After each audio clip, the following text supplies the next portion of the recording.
오늘 저희들이 보게 될 말씀은 하나님의 나라가 이미 시작이 되어진 것에 대해서 그것을 이제 조금 유식하게 얘기하면 이미 하나님의 나라가 시작되었다라고 하는 것을 하나님의 나라의 현재성이다 이렇게 얘기를 하고 있습니다. 그러면 하나님의 나라가 현재에만 있을 것으로 끝나느냐 아니면 미래를 향해 가고 있느냐라고 하는 것을 또 얘기할 때는 하나님 나라의 미래성 이렇게 얘기를 해서 두 파트로 나누어서 제가 이제 설교를 할 예정입니다.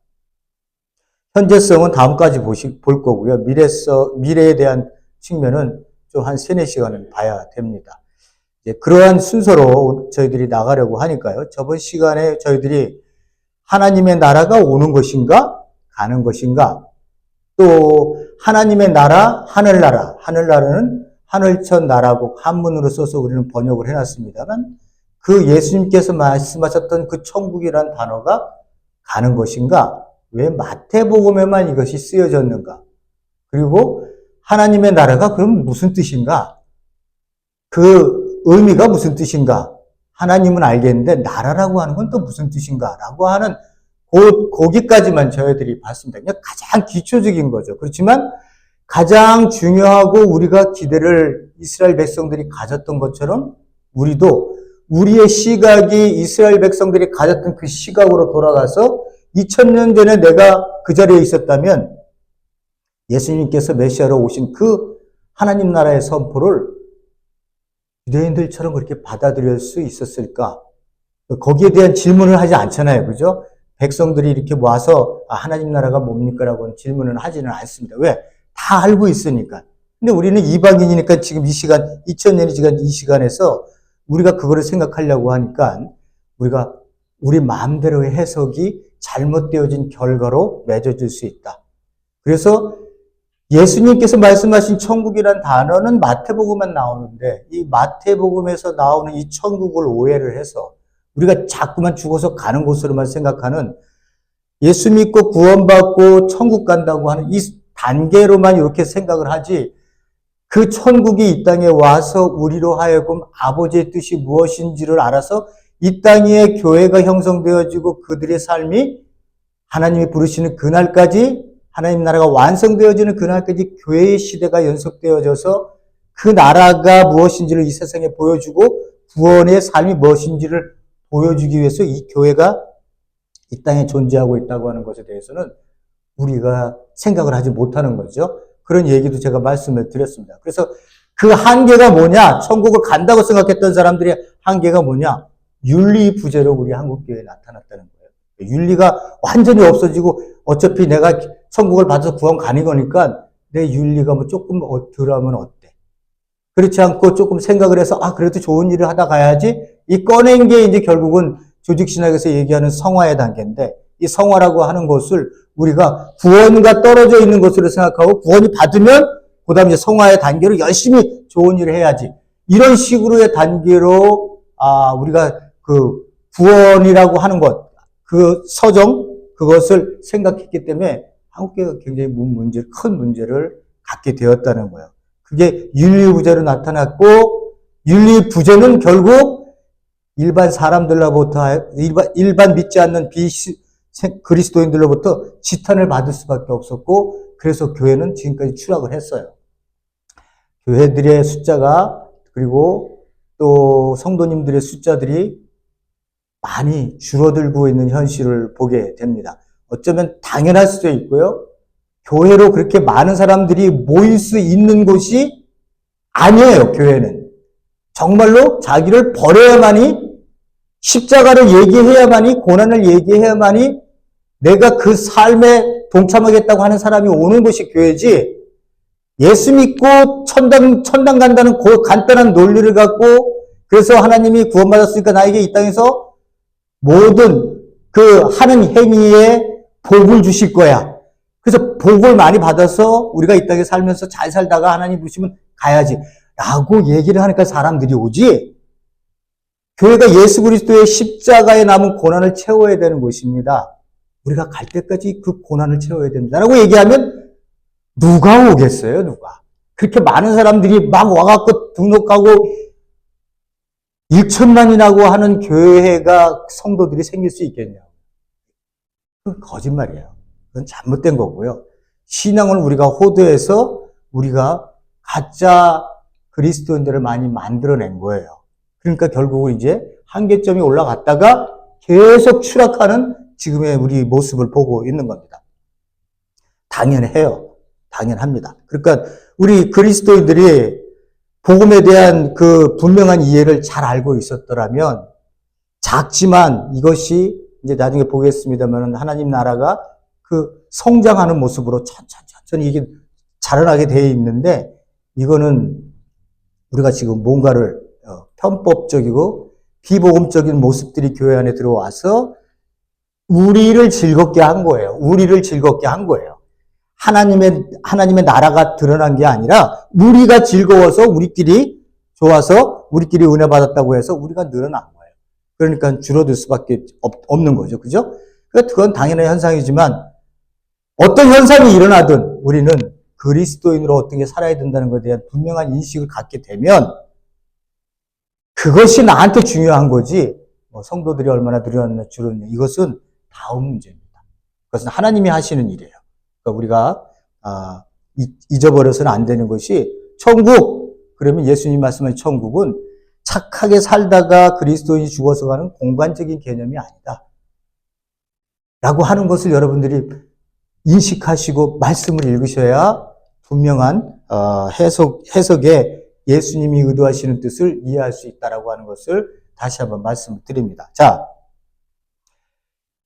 마태복음 12장 28절 저희들이 항상 읽을 그러한 그 말씀으로 본문 말씀으로 제가 넣어놨습니다. 다시 한번 우리가 한번 읽도록 하겠습니다. 12장 28절입니다. 그러나 내가 하나님의 성령을 힘입어 귀신을 쫓아내는 것이면 하나님의 나라가 이미 너에게 임하였느니라. 임하였다고 예수님께서 말씀하시는데 우리는 간다고 얘기하면 안 된다 그랬어요. 그죠? 자, 다시 한번 제가 이 도표를 여러분들이 이 유대인들이 가지고 있었던 종말론하고 지금 이 신약 시대에 사는 우리 종말론에 대한 그 표를 제가 여기다 그려놨습니다. 여러분들이 머릿속에서 잘 이 그림을 이해하셔야 됩니다. 유대인들이 생각했던 건 어떻게 했다고요? 주의 날, 이 역사의 분기점에 주가 오신다, 여호와가 오신다, 메시아가 오신다, 그래서 하나님의 나라가 도래한다고 하는 이 역사의 분기점에 이 시대 속에 살고 있었다가 기다렸다고 그랬죠. 그들이요. 그랬더니 누가 나타났다고요? AD 30년경에 예수라고 하는 자가 자기가 메시아다라고 그것을 표명하면서 자기의 사역을 시작하는 예수님이 오시게 되는 진정한 메시아가 이때 때가 되어서 왔다라고 얘기를 했습니다. 그러니까 이 하나님의 나라가 이때 예수 그리스도의 초림을 통해서 시작이 된 거예요. 빨간 글씨는 지금 우리 시대를 얘기하고 있는 거예요. 자, 이렇게 왔어요. 이 시대의 사람들이, 유대인들이 믿든 안 믿든 관계없어요. 왜? 역사에 어떤 현상이 일어나면 그것을 믿든 안 믿든 관계없이 그 일어난 현상은 팩트인 거예요. 더 이상 누가 지울 수 없는 거예요. 그리스도께서 이 땅에 초림으로 이 땅에 시작하셨을 때 하나님의 나라가 이 땅에 가까이 왔다고 이렇게 얘기를 하셨어요. 이들은 아직도 기다리고 있죠. 유대인들은. 그죠?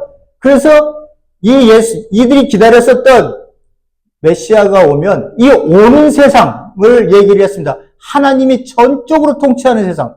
메시아가 와서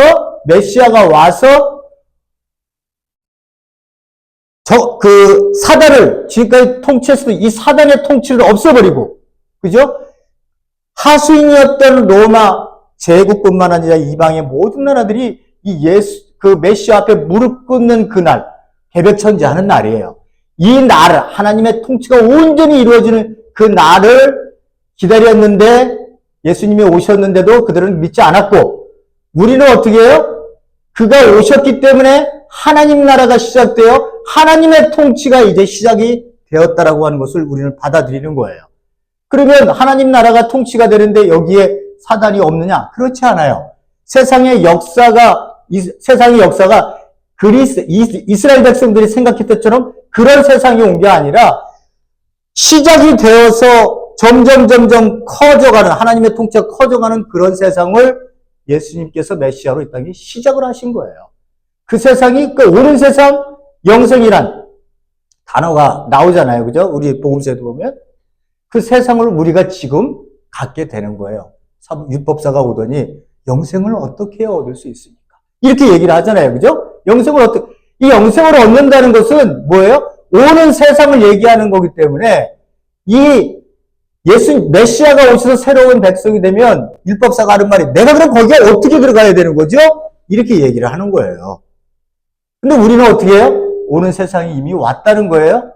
그죠? 그 세상이 지금 시작이 되었다. 예수님이 오심을 통해서. 이미 시작은 되었지만 하나님의 나라의 시작으로 시작은 되었지만 아직 되지 않고 어디를 가고 있어요? 완성을 향해서 지금 이렇게 가고 있는 거예요. 이 완성은 어느 때 이루어진다고요? 예수님이 재림하시는 날. 그때 하나님의 나라가 완성이 되었어요. 그 시작이 되었지만 아직 완성되지 않은 그 중간의 시대를, 교회 시대를 우리가 지금 살고 있는 거예요. 그러니까 우리가 여기 있을까요? 이게 역사의 분기점, 역사에 흐르는 것으로 보면 우리가 여기 있는지, 우리가 여기 있는지, 우리가 여기 다 와갖고 지금 예수님이 지금 올락말락 하는지 그걸 모르는 거 아니에요. 그죠? 그 예수님께서는 그런 종말론 시간 탭을 짜지 말고 너희들은 깨어 있어라. 그게 깨어 있어라. 그리스도인으로의 삶의 본분으로 아버지가 무엇을 원하고 있는지 이 땅에서 살고 있으라는 거예요. 그러면 내가 왔을 때 너희들을 이 완성된 하나님의 나라 안으로 그때 우리에게 완전한 하나님의 구원의 역사가 너희들에게 있을 거라는 거예요. 구원이 지금 없는 게 아니라 구원을 우리가 지금 여기서 이루어가고 있다고 하는 거예요.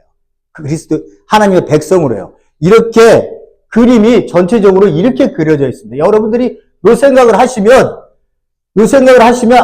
우리가 지금 어디에 상황 속에서 이 교회 시대를 지금 지나가고 있구나. 근데 이 완성을 향해 지나가는 그날까지 우리가 이 땅에 하나님이 부르신 이유를 알고 살아야 되는 거구나. 라고 생각을 하시면서 신앙생활을 하는 거지, 간다라고 하는 개념은 없는 거예요. 천국이란 하나님 나라, 하늘나라, 천국 이런 개념 속에서 간다는 개념은 없어요. 왔다는 거예요. 그 온 이 나라가 완성을 향해 간다고 하는 것을 우리가 얘기를 하고 있습니다. 여러분들이 머릿속에 꼭 기억해 두시기 바랍니다. 자, 저희들이요, 이제 하나님의 나라가 이 땅에 왔다고 생각했을 때 우리가 어떤 존재였는가를 한번 돌아보려고 제가 이 본문의 말씀을 넣습니다. 에베소서 2장 1절에서 3절에 보면요, 우리의 모습을 적나라하게 얘기를 했습니다. 우리가 예수님을 믿기 전에, 그러니까 하나님 나라의 백성이 되기 전에 우리가 어떤 존재였나라고 하는 것을 얘기를 하고 있습니다. 보십시오, 여러분. 여러분은 불순종과 죄 때문에 영적으로 죽어 있었던 사람입니다. 우리가 이게 무슨 죄 때문에 하나님과 나와의 관계가 단절이 되어 있었다는 거예요. 단절이 됐으니까 하나님은 하나님이고 나는 나예요. 그러니까 하나님과 나와 관계가 없으니까 내가 하나님을 찾을 이유도 없는 거고 내가 이 땅에서 내가 원하는 대로 사는 거예요. 그걸 뭐라 그래요? 영적으로 죽었다고 그러는 거예요. 영적으로. 너는 영적으로 죽었던 사람이라는 거예요. 전에는 여러분이 세상의 악한 길을 따르고, 세상의 악한 길이 뭐예요? 세상에서 살인하라 이렇게 가르쳐요? 천만에 그렇게 가르치지 않죠. 그건 일반적인 법, 하나님이 내신 일반적인 계시, 일반적인 은혜 안에서도 어긋나는 일이기 때문에 그렇게 가르치지 않아요. 여기서 악한 것을 따랐다, 세상의 악한 길을 따랐다는 것은 하나님과 관계없이 내 인생은 내가 한번 멋대로 원하는 대로 살겠다고 얘기를 하는 거예요. 근데 그것을 나로 하여금 주입시킨 사람이 있어요. 내가 어린애로 태어났을 때, 그리고 초등학교를, 중학교를, 고등학교를, 대학교를 다니면서 평생을 살면서 우리가 맨 처음부터 나는 성공해야지 이렇게 애들이 태어나면서 성공할 거야 라고 얘기하면서 태어나는 애들 없다는 거예요. 다 누군가가 나에게 삶이 무엇이 어떻게 살아야 한다는 것을 다 가르쳐 주었어요. 그게 부모서부터 시작해서 선생님들부터 시작해서 내가 그 이 세상 내가 존경하는 어떤 분으로부터 어쨌든 우리가 살면서 이 세상이 가르치는 하나님과 관계없는 이 세상 속에서의 삶이 어떻게 살아야 너희들이 행복하고 어떻게 살아야 니네들이 존경받고 어떻게 살아야 너희들이 세상 사람들로부터 버림받지 않고 너를 무시하지 않고 살 수 있는 길이 무엇인지를 우리에게 가르쳐 주었어요. 그게 뭐예요? 그렇게 했던 그 가장 우두머리, 가장 그 권세를 잡고 믿지 않는 자들을 붙들고 있었던 거를 뭐라고 했냐? 마귀라고 얘기를 하는 거예요. 마귀는 현재 불순종하는 사람들 가운데 활동하는 영이다. 우리가 어떻게 했다고요? 마귀에게 순종하며 살았다는 거예요. 내가 언제 마귀한테 순종을 하며 살았나? 나 귀신도 본 적도 없는데? 이렇게 생각하시잖아요. 그죠? 귀신을 차라리 보면 나요. 왜? 귀신은 보면, 보여지는 거니까 내가 어떻게 대처해야 될지 우리가 그 해결책을 만들지만 마귀가 그렇게 바보가 아니에요. 보여지는 것으로 우리에게 적을 만들지 않아요. 왜? 대적하면 우리가 똘똘 뭉치니까. 어떻게 해요? 마귀는 우리의 생각, 너의 생각, 그리고 우리 인간 간의 관계를 전부 단절을 시키는 거예요. 단절을 시켜요. 왜? 내가 살아야 되기 때문에. 내가 성공을 해야 되기 때문에 내 옆에 있는 친구도 그 고등학교 때 그런 얘기 많이 듣잖아요. 내 옆에 있는 친구, 나보다 친한 친구도 나보다 성적이 더 높으면 내가 원하는 대학에 갈 수가 없어요. 그래서 은근히 이게 나한테 벌써 경쟁 상대가 되는 거예요. 경쟁 상대가. 이런 식으로 우리가 인간과 인간 간의 관계를 다 단절을 시켜요. 이 마귀가 하는 짓이에요. 근데 우리는 몰라요. 그러니까 내 옆에 있는 사람이 악을 나한테 안 좋은 얘기를 하면 나는 어떻게 생각하느냐? 저 인간 내게서 사라졌으면 좋겠다고 생각을 해요. 그런 생각을 왜 갖게 하냐고요. 그 사람도 태어날 때 귀중한 소중한 어느 엄마의 배에서 태어나서 모든 사랑을 받고 생일 때마다 미역국을 먹으면서 행복한 삶을 살기를 원했던 사람이에요. 그가 이 땅에 태어나면서부터 나 살인하며 살 거야. 내가 누군가를 미워하며 살 거야 라고 생각하면서 이 땅에 태어난 사람 아무도 없어요. 이 세상 아무도 없습니다. 전부 다 어떻게 해요? 부모는 자식들에게 네가 선한 삶을 살기를 원하고 모든 사람들로부터 세상적이지만 리스펙트 받으면서 성공한 삶을 살기를 원하지 누가 살인자의 아들로 만들겠다고 부모가 원하고 자신도 태어나면서 그렇게 살기를 원했던 사람이 누가 있어요? 그러니까 그렇게 만들어져서 우리 가운데 누군가 나타나면 이거는 너의 문제도 문제의 1차적 책임이 있지만 너를 그렇게 만든 우리의 책임이 있는 거예요. 우리의 책임이. 왜?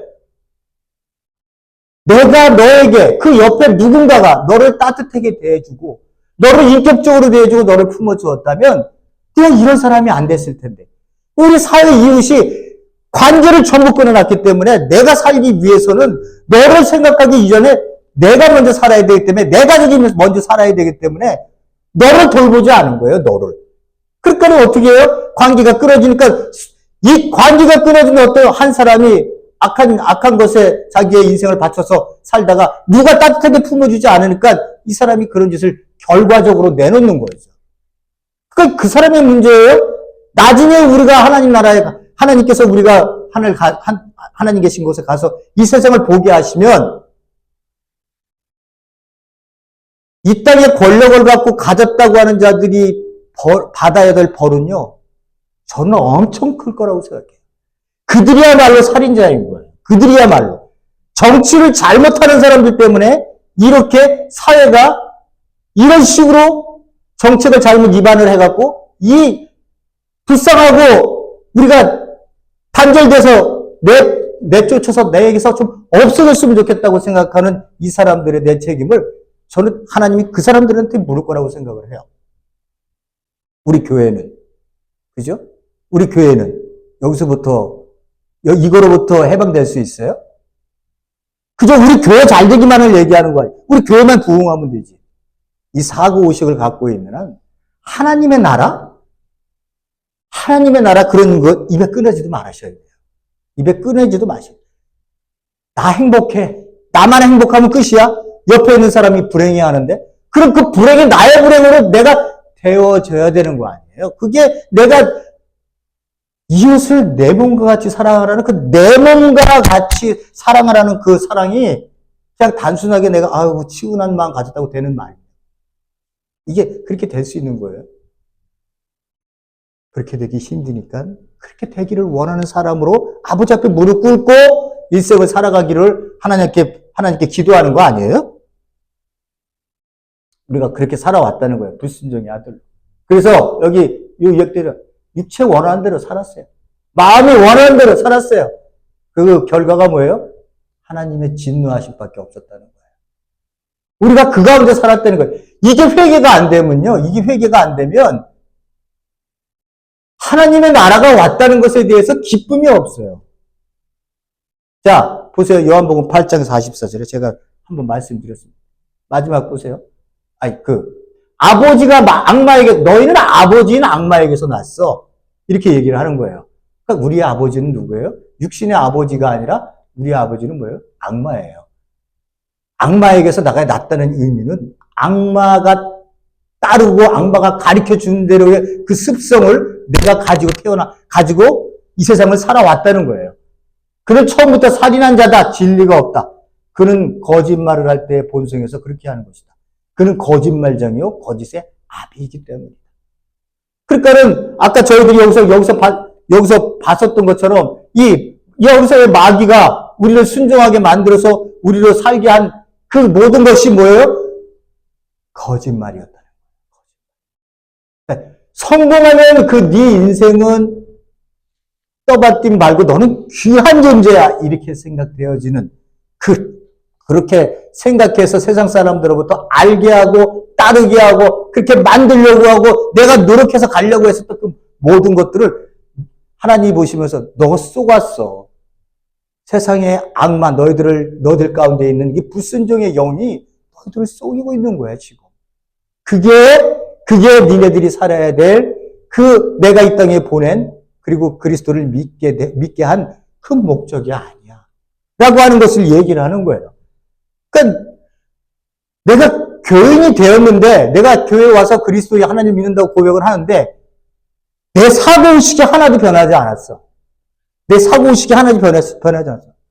이 세상에 억울한 것을 보거나 누군가가 억울한 죽음을 당하거나 이 권력이 이 힘없는 자를 막 짓밟거나 그랬을 때 내 안에 못 배우고 힘없으니까 당연한 거지 이렇게 생각하고 교회에서 하나님 아버지를 찾으면 그분이 어떻게 그리스도인이에요? 예? 어떻게 그분이 그리스도인이에요? 왕이든 네가 대통령이든 아니면 홈레스든 뭐가 달라요? 먹고 마시고 똥 싸고 하는 거 다 똑같잖아요. 하나님이 부르시면 가는 인생이에요. 그죠? 하나님이 내신 인생이에요. 하나님이 그 두 인생을 보시면서 그 사람은 더 위대하다고 그 사람한테 더 많은 책임을 줬으니까 네가 더 많은 거기에 대한 책임을 물으실 거예요. 홈레스 너에게도 문제가 있지만 이 사회로부터 분명히 우리에게 사회에 대해서 하나님이 분명히 책임을 물으실 거예요. 왜 네 형제 이렇게 놔뒀니? 왜 네 형제가 이렇게 불쌍하게 인간답지 못하는 모습으로 살고 있는데 너들이 이렇게 놔뒀니? 질책하실 거예요. 교회도 똑같은 거예요. 다 질책받아요. 우리가 이런 존재에 우리의 모습으로 살았다고. 그러니 하나님의 나라가 이 땅에 왔다고 합니다. 그 하나님의 나라가 얼마나 기뻤겠어요. 그 받는 사람들이, 예? 이 당시의 사람들이. 우리도 똑같죠. 그러니까 여러분들이 울면서 하나님 제가 잘못 살았습니다. 당신이 이렇게 나로 하여금 새로운 삶을 살게 해주신 거 정말 감사합니다. 그래서 말씀을 읽으면 그 말씀이 나에게 달게 오는 거 아니야. 너무 달다. 아유, 어떻게 이렇게 이 진리의 말씀을 이렇게 나한테 주셨지? 이 말씀을 읽고 나도 그런 사람이 되고 싶어요. 이렇게 당시에 주신 말씀대로 살고 싶어요라고 하는 내 간절함이 내 안에서, 그 사모함이 내 안에서 나오게 돼 있습니다. 우리 그리스도인들은. 설교 듣고 끝나는 문제가 아니잖아요. 그죠? 자, 그거를 사도 바울은 뭐라고 얘기하느냐? 예? 그런 우리를 어떻게 했다고 얘기하느냐? 아버지께서 우리를 흑암의 권세에서 건져내사. 우리를 흑암의 권세가 뭐예요? 사단과 악의 세력의 영역인 거예요. 이 흑암의 권세에서 우리를 건져내사 우리를 어떻게 했다고요? 그의 사랑, 아버지의 사랑의 아들, 하나님의 나라, 예수 그리스도의 나라로 옮기셨으니 사도 바울이 자기가 부활하신 예수 그리스도를 만나고 난 다음에 자기의 인생이 완전히 바뀌는 거 아니에요? 자기의 인생이 진짜 이걸 어떻게 얘기를 해야 될지 모르겠지만 하여튼 지금까지 살았던 모든 것들이 똥으로 얘기해질 수밖에 없는 이 철저한 예수 그리스도의 부활과의 만남이, 다메섹에서의 만남이 아라비아 광야를, 그 광야에 들어가서 하나님과의 그 깊은 교제를 통해서 자기가 하나님 나라를 유대인 가말리알의 그 유명한 가말리알의 제자였던 그 사도 바울이, 이 사울이 그걸 몰라요? 너무 잘 알아요. 너무 잘 알아요. 하나님의 나라에 대해서. 예? 그렇지만 그들이 생각하는 하나님의 나라와 예수님이 가져온 하나님의 나라는 달랐기 때문에 그들이 안 믿는 거죠. 이걸 깨달아 우리 고레스 교회 백성들에게 주고 있는 거예요. 어떻게 해요? 흑암의 권세에서 니네들이 사단과 악의 영의 세력에서 니네들이 살고 있었는데 이제 아들을 보내서, 누구예요? 아들이요? 예수 그리스도. 그리스도가 아들인 걸 어떻게 알았어요? 그가 죽음에서 부활하셔서 하나님이 내 아들이기 때문에 살려준다는 거 아니에요. 그 죽었다면 끝이지 그냥. 근데 살리심을 통해서, 그래서 그 부활이라고 그러는 게 그래서 중요한 거예요. 사도 바울에게 있어서는 그래서 그 책들을 보면 죽으심과 그 십자가와 부활을 엄청 많이 강조를 합니다. 이게 없었다면 하나님의 나라에도 못 들어간다. 라고 하는 거예요. 이거를 내가 한 게 아니라 하나님께서 하셨다는 거예요. 그 은혜 때문에 우리가 지금 살아가고 있다고 하는 걸 강조하는 거예요.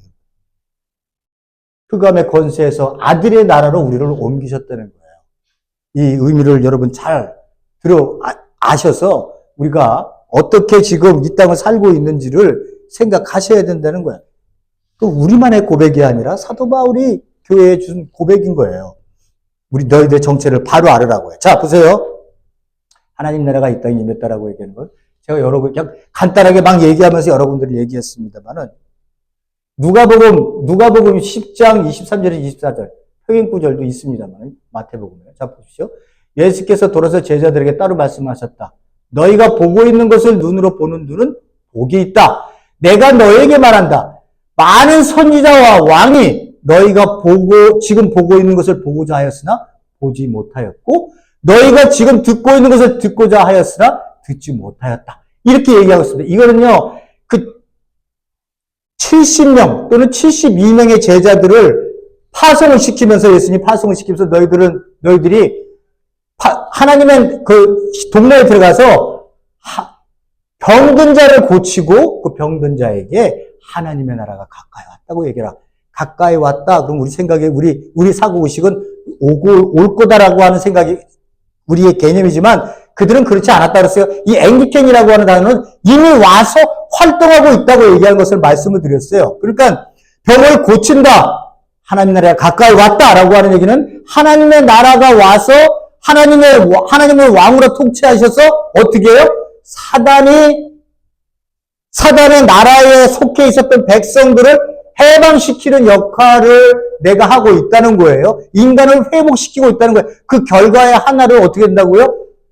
그 병자가 고침을 받는 그 역사를 제자들을 보면서 니네들이 그런 역사, 권능을 내가 너희들 주님에 가서 해라. 이렇게 해서 70명 또는 72명이라고 사본들이 적혀 있습니다. 어쨌든 그들이 가서 말씀을 전하고 그들이 돌아옵니다. 예수님에게 돌아와서는 하시는 말씀이 그들이 이렇게 해요.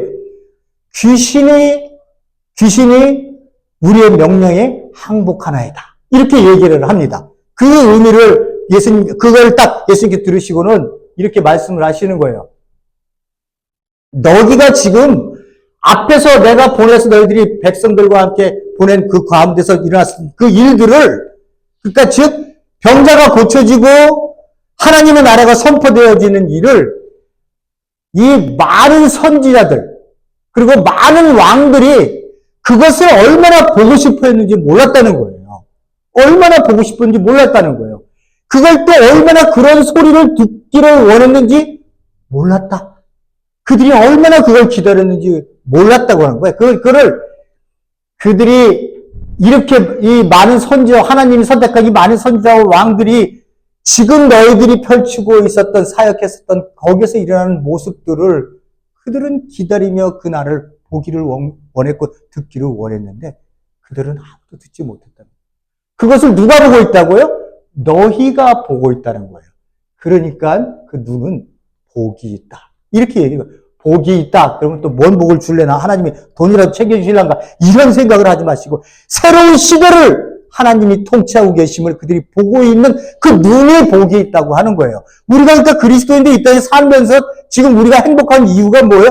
그 시대를 내가 하나님의 통치를 받으면 우리가 살고 있기 때문에 우리가 복이 있다는 거예요. 그러니까 복이 있다. 그러니까 어떻게 그 모습이 어떻게 난다는 거예요? 심령이 가난한 자로 나타나고 애통하는 자로 나타나고 의지리고 목마른 자 이런 모습으로 나타나는 거예요. 세상 사람들이 생각하는 그 복으로 나타난다는 얘기가 아니에요.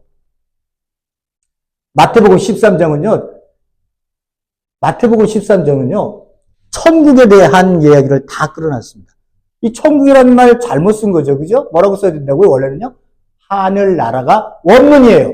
근데 우리는 그거를 하늘천 나라국, 그래서 한문으로 천국으로 번역했다고 그랬어요. 하나님 나라, 하늘나라가 맞는 단어고요. 그래서 원래는 하나님 나라 비유. 그 비유를 여기 다 하나님 나라에 대해서 하나님의 나라는 이렇다, 하나님 나라는 이렇다.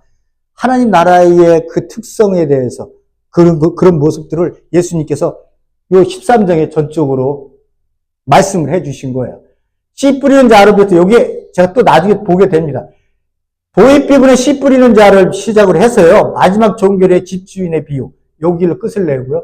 중간에 3개, 그리고 요 씨 뿌리는 자 비유 해설하고 여기 3가지 먼저 하나님 나라는 성장한다 라고 하는 거 3개를 말씀하시고요. 그 다음에 밀가라지 비유 설명하시고 똑같은 비유 굉장히 똑같죠. A, A-, B, B-, C, C-.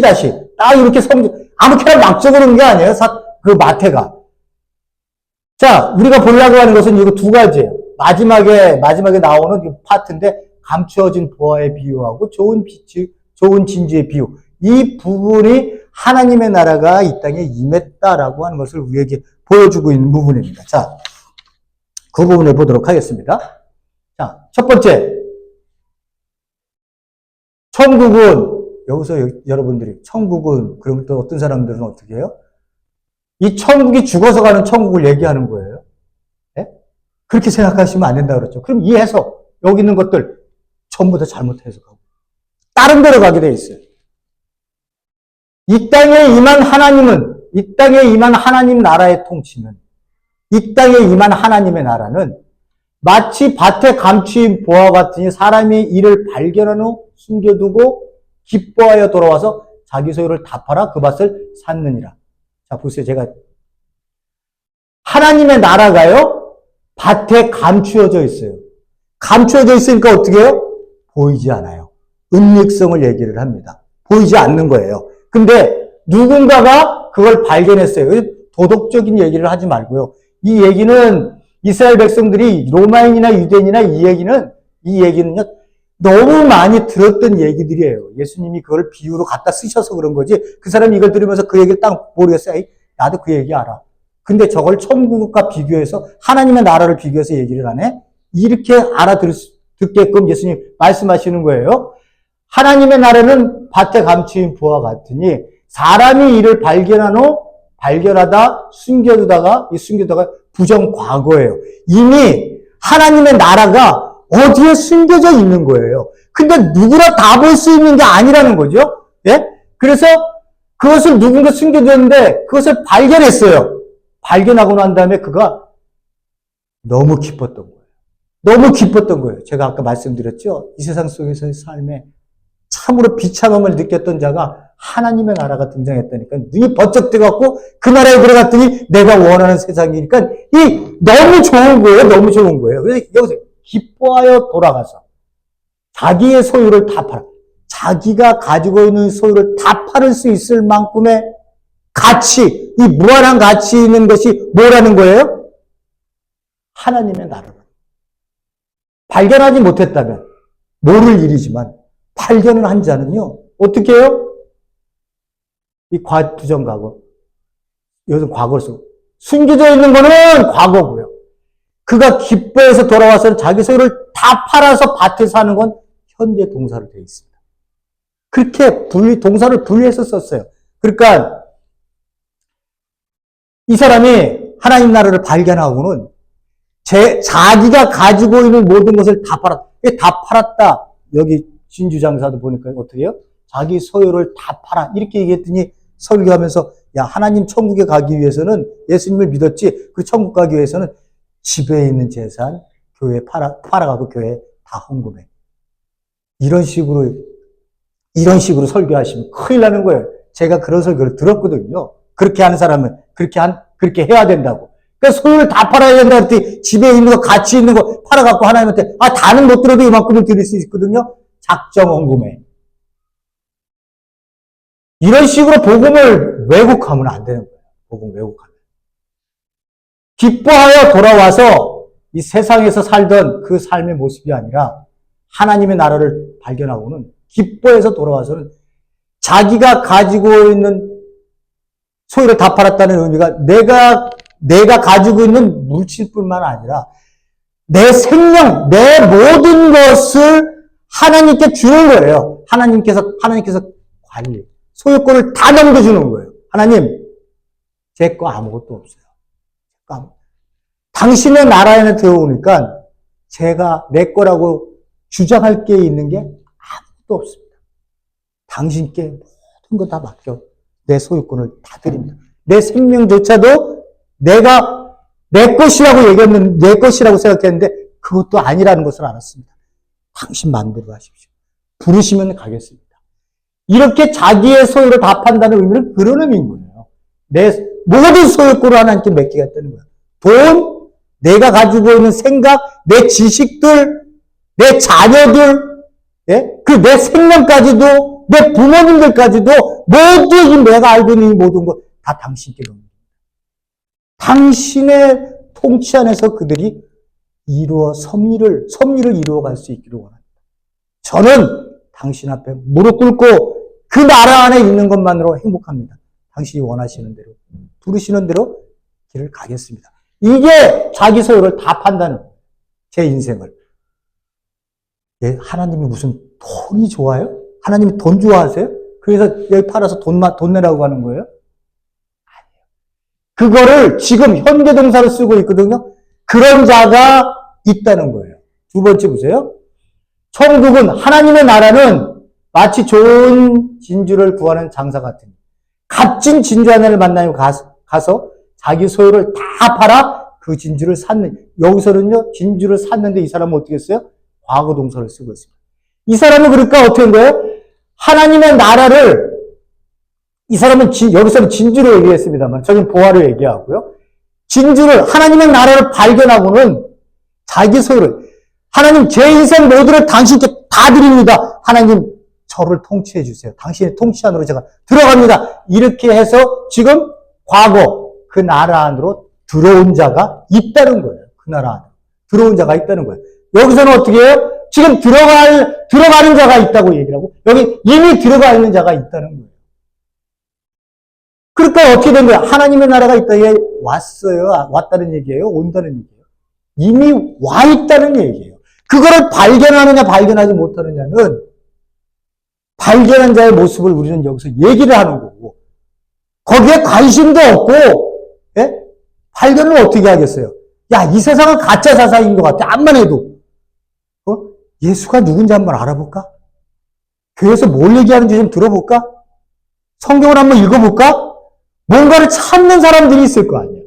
그랬더니 하나님의 나라가 눈에 번쩍 띄인 거예요. 그렇지. 이 나라지. 우리가 이 땅에 사는 이 삶의 이유가 이 나라가 있기 때문에 이 나라가 여기 왔다는 거네. 그러니까 하나님 제가 그 안에 들어가요. 당신의 통치 안에 들어가요.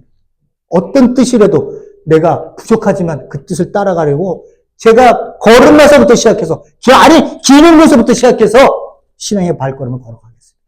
이렇게 얘기되어지는 게 이게 자기 소유를 다 팔아서 밭을 사든 진주를 사든 이 모습으로 우리가 가는 거예요. 하나님 나라가 이 땅에 왔다라고 하는 것을 얘기를 하고 있습니다. 이거는 제가 많이 말씀을 드렸죠. 근데 이 뒤에 뒷부분을 보려고 하는 거예요. 뒷부분. 많이 말씀을 드렸습니다만은.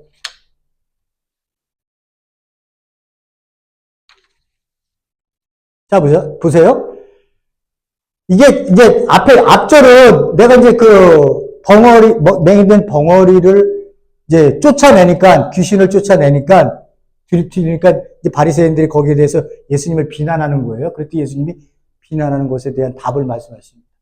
내가 하나님의 영, 성령을 힘입어 귀신을 쫓아내는 것이면 하나님의 나라가 너희에게 왔다. 여기서 얘기했다는 왔다라고 하는 거예요. 이게 현재 완료로 썼기 때문에 하나님 나라가 지금 임했기 때문에 내가 귀신을 쫓아내는 것이 이게 당연한 하나님 나라 안의 통치에 하나님의 왕권을 행사하심에 그 한 예를 너희들에게 보여주고 있는 거야. 라고 하는 거를 얘기하시는 거예요. 그러니까 하나님 나라가 이미 왔다라고 하는 거죠. 뒤에 부분을 보세요. 사람이 먼저 힘센 사람을 묶어 놓지 않고, 여기 사람이라고 하는 건요, 굳이 갖다 대면, 메시아이신 예수가 먼저 와서 힘센 사람, 누구예요? 사단을 묶어, 결박해 놓지 않고, 어떻게 그 사단의 집에 들어가서 세간을 털어갈 수 있느냐. 예수님이 무슨 강도도 아니고 남의 집에 들어가서 왜 그걸 털어. 이런 얘기가 아니죠. 그죠? 지금 예를 들어주는 거예요. 사단을 내가 결박했다는 얘기예요. 사단을 결박한 놓은 후에야 내가 그 집을 털어간다는 거예요. 그 의미는 뭐예요? 지금 내가 귀신을 쫓아내는 것이 너희들은 바알세불의 그 귀신의 왕이 쫓아낸다고 얘기하지. 천만의 말씀에 그것 때문에 하는 게 아니라 하나님의 나라가 이 땅에 왔기 때문에 너희들은 이제 내가 너희들을 결박해놨다는 거예요. 결박해서 너희들은 내가 통치하는 세상에서 너희들이 힘을 쓰지 못하는, 그러니까 이게 이제 논란이 되는 단어인데 결박이라고 하는 이걸 이제 우리 복음주의 신학자들은 이거를 어떻게 설명하냐면 예수님이 메시아가 오셔서 사단의 척추를 부셔뜨렸다고 얘기를 해요. 표현을 그렇게 얘기를 하는 거예요. 그러니까 그가 그리스도인 메시아를 이길 힘이 없어요. 부러진 허리를 갖고는 죽는 거예요. 언젠가는 죽게 되어 있는 거예요. 그래서 부러진 허리를 갖고 그가 지금 이 시대에 예수님이 오셔서 부러뜨려서 그들이 이 시대에 살고 있다고 하는 거를 얘기를 하고 있습니다. 그거를 결박을 했다라고 얘기를 하는 거예요. 결박을 했다고 얘기를 하는 거예요. 복음주의자들이 그렇게 얘기를 하고 있다는 거죠. 이 단어가 어디에 나타나냐면요. 요한계시록 20장에 가면 논란 많은 그것 때문에 다 갈라집니다만은 논란은 2000년 왕국일 때 나타난 단어가 딱 요 단어예요. 결박했다. 사단을 결박했다. 그러면 한편으로 이렇게 생각하면 이 사단이 결박된 게 예수님께서 이 땅에 오심을 통해서 이 사단이 결박된 그게 1000년 동안인가? 라고 하는 의미를 우리가 생각을 하게 되는 거예요. 그건 계시록 가면 제가 말씀드리겠습니다. 어쨌든 용을 잡으니 곧 옛뱀이요 마귀요 사단이라 잡아 1000년 동안 결박했다라고 하는 이 결박 단어가 여기 나오는 거예요. 그러면은 이제 계시록을 보는 눈이 한 단계가 조금 더 우리에게 여유가 생겨집니다. 1000년이라는 단어를 어떻게 해석해야 될지. 그래서 여기서 지금 이 단어를 하는 거예요. 제가 뭘 말씀을 드리려고 얘기하느냐. 하나님의 나라가 와서는 사단이 통치했었던 그 세상을 척추를 부러뜨렸다. 이거를 결박했다. 복음주의자들은 척추를 부러뜨렸다. 예수님은 그들을 결박했다. 근데 우리가 의심스러운 거는 그런 거예요. 아니, 결박을 하고 복음주의자들이 얘기하는 것처럼 부러뜨렸는데 어떻게 이렇게 사단의 힘이 세지? 여기에 대한 퀘스천이 항상 우리에게 남는 겁니다. 여러분 생각해 보세요. 1차 대전, 2차 세계대전. 얼마나 많은 사람들이 죽었어요. 그런데 사단이 어떻게 이렇게 마지막 기승을, 이렇게 힘을 부리며 기승을 부릴 수 있을까? 라고 생각할 수 있을 만큼의 그 결박을 했지만 아직도 우리를 미혹하는 영으로 이 땅에 왕성하게 이제 그렇게 얘기하잖아요. 서신서에서. 사자가 우는 사자와 같이 우리를 잡아먹기 위해서 힘을 쓰고 있다고 하는 것처럼 얘기를 하고 있는 것처럼 어쨌든 하나님의 나라가 와서 사단을 결박하셨다라고 하는 것을 얘기를 하고 있습니다. 이미 임했다고 하는 것을 얘기하시는 거고요. 이것도 많이 들었습니다만 제가 이 마지막을 얘기를 드리려고 해요. 누가복음 17장, 20절, 21절 바리새파 사람들이 하나님 나라가 언제 오는 거예요? 미래를 얘기하고 있어요. 언제 오는 거예요? 그때 예수님께서 하나님 나라는 눈으로 볼 수 있는 모습으로 오지 않는다. 아까도 얘기했죠? 하나님 나라가 어떻게 해요? 감추인 보화처럼 은밀성을 가지고 있기 때문에 아무나 볼 수 있는 나라가 아니야. 그리고 그 나라는 영적인 나라인 거야. 그러니까 더욱더 안 보여. 너희들이 여기 있다 저기 있다 그렇게 여기 있다 저기 있다 그렇게 말할 수도 없는 거야. 그 나라는 너희 가운데 있어. 이때 이 너희 가운데라고 하는 단어가 전통적으로 우리가 뭐라고 얘기를 했냐면 천국이 내 마음 안에 있다고 그렇게 해석을 해왔어요. 근데 하나님의 나라는 우리가 성경을 그 사복음서를 보거나 어디를 보든지 하나님의 나라는 인간이 들어가는 거지 하나님의 나라가 내 몸 안에 들어간다고 한다는 그 표현이 나타나지를 않아요. 그리고 두 번째, 이게 지금 바리새인이 나한테 물어봤는데 그대로 해석하면 바리새인 마음 안에 있어 이런 뜻 아니에요. 너희 마음 안에 하나님의 나라가 있어 이런 뜻 아니에요. 바리새인이 지금 믿지 않고 종교 지도자들은 결국은 예수 그리스도를 죽이는데 앞장서는데 그들 가운데 그들 마음 안에 있어? 이게 말이 안 맞아요. 그래서 이 부분들을 복음주의자들은 어떻게 해석하느냐? among이라고 하는 단어로 써. among 너희들 가운데라고 하는 이 가운데에 있다는 거예요. 너희들 가운데 지금 하나님의 나라는 이미 와 있어. 근데 그 나라는 눈으로 볼 수 있는 나라가 아니야. 여기 있다 저기 있다라고 얘기할 수 있는 나라가 아니라는 거예요. 유대인들은 그렇게 못 믿죠. 왜? 그 나라를 어떻게 생각하고 그 나라가 어떻게 믿겠어요? 자기네가 생각하는 건 민족적, 정치적 해방자로 막강한 파워를 갖고 오는 다윗의 자손이 등장해야 되는 것으로 지금 기다리고 있는데 그 나라가 안 보여? 이렇게 얘기하는 사람들이 이걸 듣겠어요? 못 알아듣죠? 그 예수님이 오신 하나님이 계획하신 그 나라의 시작이 하나님의 나라가 어떻게 오는지를 그들은 모르는 거예요. 그러니까 예수님이 아무리 가르쳐줘도 바리새인들은 자기의 사고의식을 안 바꿔요. 그렇기 때문에 결국은 예수를 죽이는 그 정치범으로 죽이는 그러한 자리로 예수를 쓸어 모으는 거예요. 끝마치겠습니다. 어떡하라는 얘기냐? 그죠?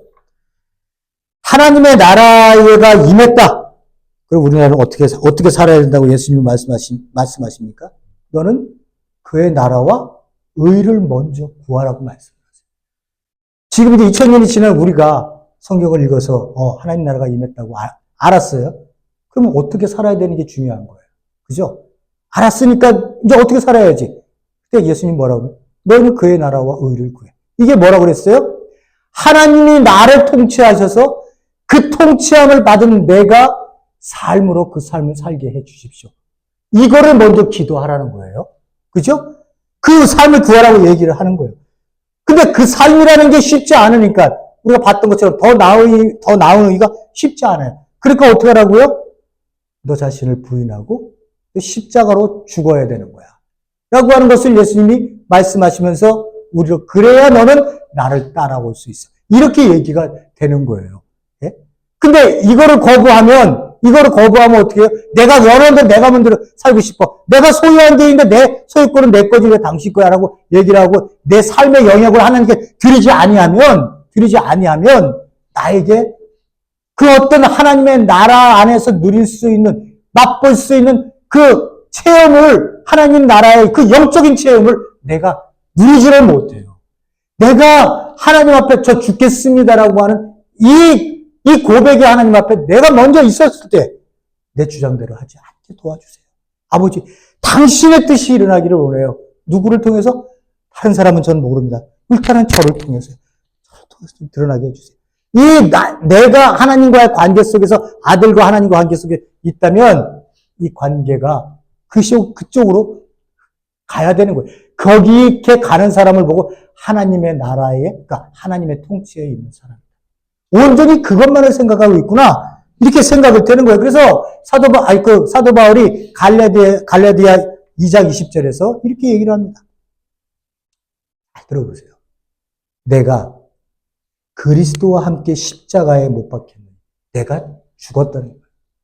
예수님이 십자가에 못 박혀서 그 처절한 죽음으로 돌아가실 때 생각해 보니까 나도 그때 죽었다는 거예요. 나도 십자가에 못 박혔다는 거예요.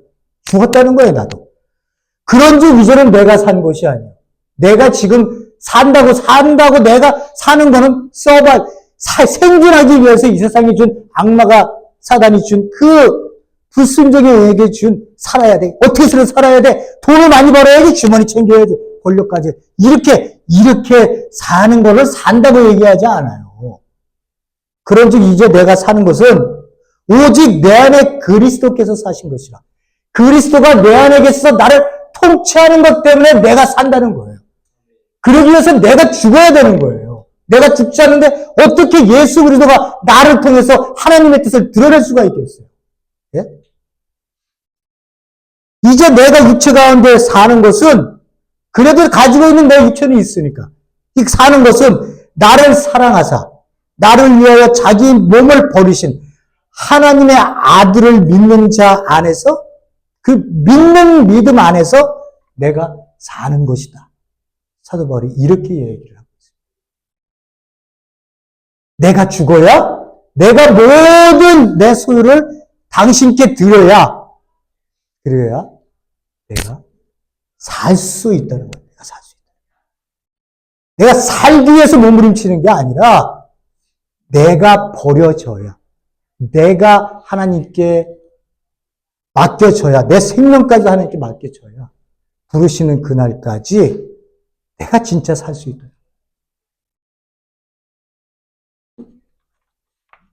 하나님의 나라가 여러분에게 기뻐하면서 내 소유를 다 드릴 수 있을 만큼 기뻐하십니까? 예? 여러분이나 저나 여기서부터 무릎을 꿇고 다시 한번 생각해 봐야 돼요. 교회 종교행위 한다고 되는 거 아니에요. 기도하시겠습니다. 고맙고 감사하신 하나님 아버지, 우리 세상 나라를 보면서 그래도 좀 더 살기 위해서, 더 뭔가를 가지기 위해서, 더 뭔가를 세상 사람들에게 인정받기 위해서 살아가는 우리의 존재의 모습을 볼 때마다 참으로 안타깝고 비참할 수밖에 없는 삶을 우리가 느껴야 됩니다. 이것은 남의 얘기가 아니라 우리의 얘기고 내 자신의 얘기, 우리 교회의 얘기일 수 있습니다. 아버지, 하나님의 나라가 이 땅에 임했다는 것이 어떤 의미인지를 정말로 깊이 고민하며 생각할 수 있는 우리 그리스도인들, 우리 사랑하는 가족들에게서도 먼저 일어날 수 있게 도와주시옵소서. 그 이후에 너를 볼 수 있게 하시고 이 세상을 볼 수 있게 하는 그 눈도 열리게 하여 도와주시옵소서. 예수님 이름으로 기도하옵나이다. 아멘.